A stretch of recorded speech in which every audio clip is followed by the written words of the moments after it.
सबसे पहले मैं आज के नामांकन के मौके पर सदैव नेताजी को नमन करता हूं, क्योंकि आजमगढ़ की आज जो समाजवादी थाती है उन्होंने खून पसीने से सींच की। आज आजमगढ़ की पार्टी में ऐसा बीज बोया है कि हमारे 10 के 10 साथी उत्तर प्रदेश की विधानसभा में हैं और आजमगढ़ की जनता का आशीर्वाद लेके हम दोनों ही साथी सदर से मुझे और लालगंज से आदरणीय दरोगा सरोज जी को आजमगढ़ की जनता जरूर दिल्ली तक पहुंचाएगी। इस मौके पर मैं सबसे पहले राष्ट्रीय अध्यक्ष जी को धन्यवाद देता हूं, उन्होंने मौका दिया हमको, आदरणीय दरोगा भाई को यहां से चुनाव लड़ने का, जनता की सेवा में आने का। साथ ही साथ मैं इस मौके पर अपने सभी सम्मानित पार्टी के नेताओं का, विधायकों का, संगठन के अध्यक्ष जी का, जमाली साहब का, सभी सम्मानित जितने भी हमारे आजमगढ़ के राजनीतिक साथी हैं, उन सभी का धन्यवाद देता हूं कि उन्होंने इच्छा जाहिर की और राष्ट्रीय अध्यक्ष जी से ये फैसला करवाया कि मुझे आजमगढ़ में आने का मौका दिया। अभी रुक जाइए। अध्यक्ष आए थे, उनका कहना था कि परिवार ही समाजवादी है। अभी उस पर भी बात करेंगे। सबसे पहले मैं इस मौके पर आजमगढ़ के जनमानस को विश्वास और भरोसा दिलाता हूं कि जिस उम्मीद और विश्वास के साथ हमारे राष्ट्रीय अध्यक्ष जी ने मुझे यहाँ भेजा है, आजमगढ़ के हमारे राजनीतिक साथियों ने मुझे यहाँ मांगा है, मैं आजमगढ़ के जनमानस की तरक्की, विकास, खुशहाली, उनके मान सम्मान और स्वाभिमान और आजमगढ़ का जो राजनीतिक तेवर देश की राजनीति में रहा है, उस तेवर को हमेशा कायम रखने का हर संभव प्रयास करूंगा। अभी रुक जाइए, इनके बयानों की क्या चिंता करनी है, बयान ही बयान दे रहे हैं, बयानों के अलावा इन पे कुछ बचा नहीं।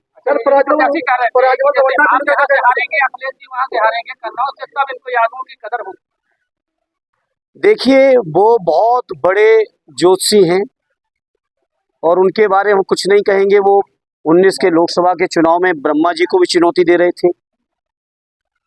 वो बेरोजगारी घटाने के नित नए फार्मूले भी बता रहे थे।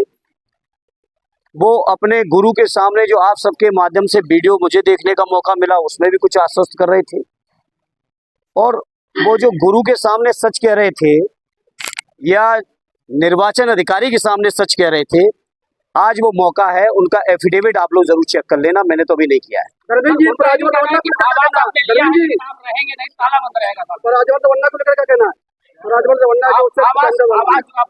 देखिए, मैंने आपसे कहा कि ये नेताजी के बनाए हुए रिश्ते हैं और उन रिश्तों की बुनियाद पर मुझे भी आज मौका पार्टी ने दिया है। मैंने शुरुआत में ही कहा कि इस क्षेत्र की जनता की हर संभव सेवा करने में, विकास में, तरक्की में, सुख में, दुख में, जहां कहीं भी मेरी जरूरत होगी, इस क्षेत्र के लोग मुझे अपने बीच पाएंगे। और इस बात का मैं आज जवाब दूं, कौन सच मानेगा, कौन झूठ बोलेगा, कौन क्या बात समझेगा, मैं इस बात पे नहीं जाता हूं।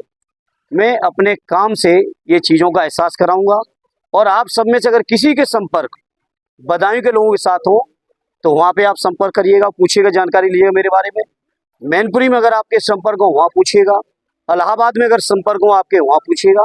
इसलिए हम लोगों को नेताजी ने जनता के प्रति सेवा भाव, जनता के प्रति अपनापन, जनता के प्रति जज्बात के साथ राजनीति करना सिखाया है और उसी रास्ते पे हम लोग चल रहे हैं।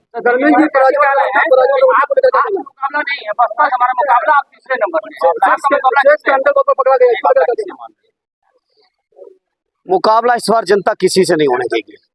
जनता एक तरफा इस बार दे रही है और आजमगढ़ तो समाजवादियों का पहले से गढ़ रहा है। जहां समाजवादी पार्टी गठन के बाद अब तक लोकसभा चुनाव नहीं भी जीत पाई पश्चिम की कुछ सीटों पर, वो सीटें भी इस बार समाजवादी पार्टी ऐतिहासिक जीत के आ रही है। और जब तक आजमगढ़ का ये 6ठे चरण का चुनाव आएगा, मैं समझता हूँ समाजवादी पार्टी, माननीय अखिलेश यादव और हमारे इंडिया गठबंधन के लिए आंधी होगी जब तक यहाँ की वोट की जरूरत, वोट पड़ेंगे। तो अब आपको ये भी देखना है कि मतदान प्रतिशत स्वाभाविक है कम हो रहा है, और कम इसलिए हो रहा है, झूठ का गुब्बारा कब तक फुलाओगे।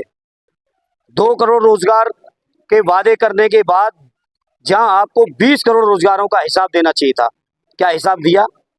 महंगाई कम करने का दावा करने वालों को क्या हिसाब नहीं देना चाहिए था? क्या किया? स्विस बैंक के पैसे के बारे में मेरे मीडिया के साथियों आज बीजेपी के लोगों से आप पूछते ही नहीं हो। किसानों की आमदनी के दूने के बारे में आप सवाल करो और उसका जवाब लो बीजेपी को। तो जब आप देखोगे कि जनता को लगातार झूठ बोला है तो स्वाभाविक है लोग निराश हैं और ये निराशा बीजेपी का सफाया करेगी। अब अफवाहें नहीं है, ये शब्द आप वापस लीजिए। अब अफवाहें नहीं है। वैक्सीन कंपनी के ने माननीय न्यायालय में जो बात कही है उसको अफवाह नहीं कह सकते। और इस बात को हमारे राष्ट्रीय अध्यक्ष जी ने तो उस समय भी कहा था, तब देश के अधिकांश लोग उनके ऊपर हमला कर रहे थे। ये आज इस मौके पर मैं समझता हूँ देश के लोगों को धन्यवाद देना चाहिए हमारे राष्ट्रीय अध्यक्ष जी को, जिनकी दूरदर्शी थी कि भाजपाई वैक्सीन है। अगर भाजपाई वैक्सीन न होती, जबरदस्ती जहां वैक्सीन लगवाई जल्दबाजी में, वहीं उन कंपनियों से चंदा भी उठाया। ये कोरोना के प्रति सीरियस नहीं थे, ये चंदे के लिए सीरियस थे। तभी देश के ऊपर पूरे कंपल्सन करके ऐसी वैक्सीन लगवाई जिससे आज हमारे नौजवान 18, 20, 22 साल तक के नौजवानों को हार्ट अटैक हो रहा है। और इसके लिए पूरी तरह से कोई जिम्मेदार है तो भारतीय जनता पार्टी की सरकार जिम्मेदार है। एक बहुत बड़ा मामला जो पराली का है। देखिए, इसके बारे में ज्यादा कुछ नहीं कहना चाहता। ये बीजेपी के लोग जो स्वच्छता की बात करते हैं उनसे बात करिए जाके। पुलिस भर्ती को लेकर क्या कहना है? पुलिस भर्ती से हमारे नौजवान निराश हैं, हताश हैं। 60 लाख नौजवान जिस परीक्षा में बैठे हो वो परीक्षा का पेपर लीक करके निरस्त कर दी जाती हो। आप कल्पना कीजिए उन 60 लाख नौजवानों की स्थिति आज क्या होगी, उनके परिजनों के बीच कितनी निराशा होगी। और वो 60 लाख नौजवान और उनके परिवार मिलके बीजेपी को जवाब देंगे इस चुनाव के माध्यम से। मैं धन्यवाद दूंगा कि ऐसे मौके पर जब देश विषम परिस्थिति में हो तो आदरणीय धर्मेंद्र यादव को भेज करके उन्होंने आजमगढ़ के मनोबल को बढ़ाने का काम किया है। कुछ समय के लिए टूट गया था यहाँ के कार्यकर्ताओं का दिल कि अपने महबूब नेता को हम नहीं जिता पाए, चाहे बेईमानी हुई चाहे जो भी बीजेपी सरकार में। लेकिन आज आजमगढ़ की जनता मन बना लिया है, कितना ज़्यादा से ज़्यादा मैं वोट कर दूं, लबालब कर दूं कि आदरणीय धर्मेंद्र यादव का भी दिल खुश हो जाए और राष्ट्रीय अध्यक्ष जी का। सर किस तरह का माहौल है? मैं बता दूं कि मैं पूरे उत्तर प्रदेश की मैं बात बता रहा हूं, पूर्वांचल की भी बात बता रहा हूं। ये चुनाव हम कैंडिडेट, हम जैसे लोग, हम लोग नहीं लड़ रहे हैं चुनाव।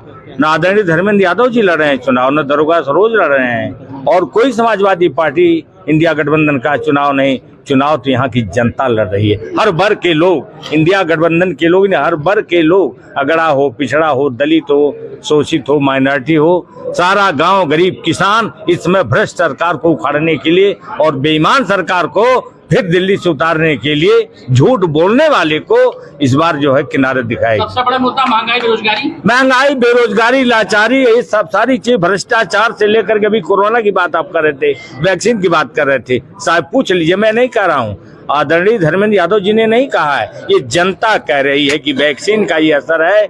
20 साल का, 22 साल का, 24 का लड़का दवा नहीं कर पा रहा है और तब तक दम उसकी उखड़ जा रही है। ये है। ताज़ा और तमाम खबरों को देखने के लिए हमारे चैनल को सब्सक्राइब करें। वीडियो पसंद आए तो लाइक और शेयर करें। खबर और विज्ञापन के लिए संपर्क करें